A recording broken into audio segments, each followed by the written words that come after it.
let's play a game. I spy with my little eye something blue. Can you guess what that is? Okay, that was too easy. But if you were playing this round of I Spy with someone from 1,000 years ago, they may not have been able to guess it that quickly. If you study ancient texts from all around the world, let's say from ancient Greece or ancient China, you may notice that there isn't a word to describe the color blue. So the ocean and the sky and everything we consider blue today was described in a different color, like a purple or a green. Now, scientists are saying that because they didn't have a word to describe the color blue, they may not have been able to see it. So researchers wanted to test this theory. So they went to this tribe called the Himba tribe that spoke a language that didn't have a word for the color blue. And they presented them with a color chart with 11 little squares of green and 1 little square of blue. And what they found was that they couldn't pick out the color that was different than the others, or they had a very difficult time doing so. Now, when we look at this color chart, it is so obvious that there are 2 colors, green and blue. So you might think to yourself, how is it possible that they can't see these 2 colors? But here's the interesting part. The Himba tribe has a lot more words to describe the color green. So the researchers reversed the experiment, and they showed us a color chart with 12 little squares of green, and they asked us to pick out the color that was different than the others. What do you think? It's a little more difficult, isn't it? But the people of the Himba tribe were able to pick out the color almost immediately. Just one word, like the word blue, can literally change the way we see our world. If we cannot see what we can't describe, is it possible then that words can change everything? I moved to the United States from Korea when I was 10 years old. South Korea. And what I noticed right away was that there are certain words in Korean that didn't directly translate into English. For example, in Korean there's a word called nunchi. Nunchi is a person's ability to read between the lines or read a situation. And in Korea, it's almost treated like a sixth sense. So if you say a person doesn't have a lot of nunchi, it's almost like saying that this person can't see very well or hear very well. Now, this word exists in the Korean language because Korea is a very high context culture, which means that a person's ability to read context in a given situation is imperative to communication.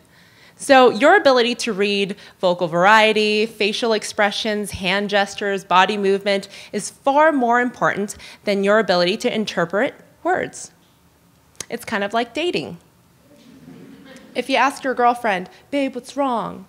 And she says, nothing. It's not nothing. But the United States is a low context culture, which means we heavily rely on our words to explicitly explain exactly what we mean.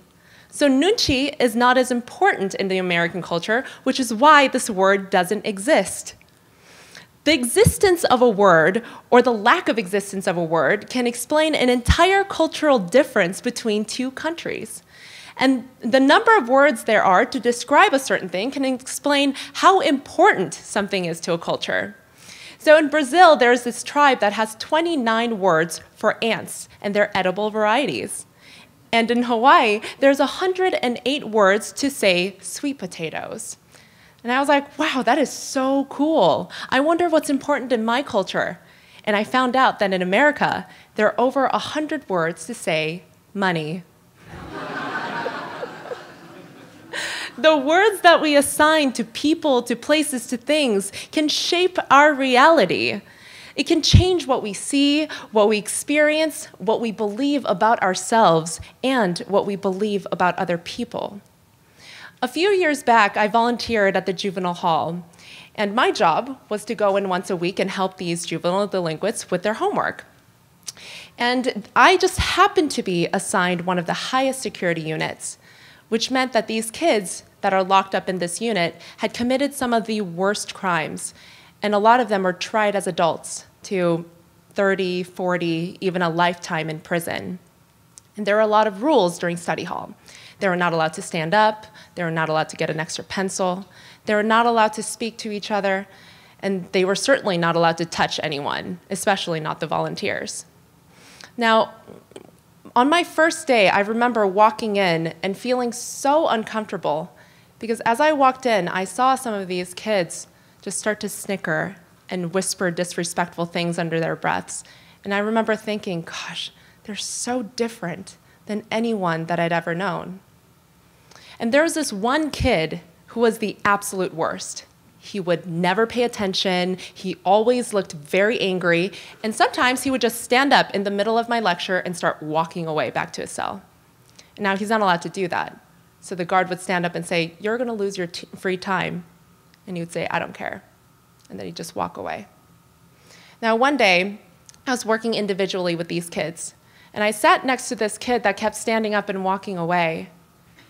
And he just sat there with his arms crossed and just stared blankly in complete defiance. And I said, "Look, I can't help you if you won't even try." And he just sat there with his arms crossed and stared blankly. So I stood up to go help someone else. And at that moment, he reached up and touched my arm. And remember, he's not supposed to do that. But that touch felt so desperate that I sat back down and I looked at him. And he said to me, "I'm scared.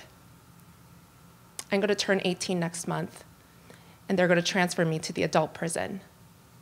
And I don't know what they'll do to me there." And at that moment, as I watched this tough kid choke back his tears, I realized that he was about the same age as my little brother, with the same fears and the same anxiety as any 18-year-old kid would have in this situation.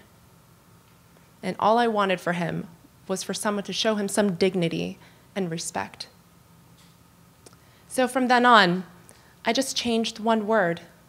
And when I addressed the class, I addressed them as gentlemen. And you should have seen the almost immediate difference in their attitude. It was as if they have never heard that word been spoken to them before, because they sat up straighter. They spoke more respectfully. They were kind, and they paid attention. Now, one day, I was working study hall, and that same kid stood back up, and I thought, there he goes. But before the guard could even say anything, he walked over to an empty chair, grabbed it, and he placed it behind me. And he said, "Miss Josephine, would you like to have a seat?" Now that's a gentleman. One word can change everything. In the United States, we have our First Amendment grants us the freedom of speech, but it's not just a right, it is a responsibility, because every word has consequence. Words have the power to start and end wars. It has the power to marginalize or liberate an entire group of people. Words have more power than we could have possibly imagined. So when you speak, just remember that you possess the power to change the world by changing your words. Thank you very much.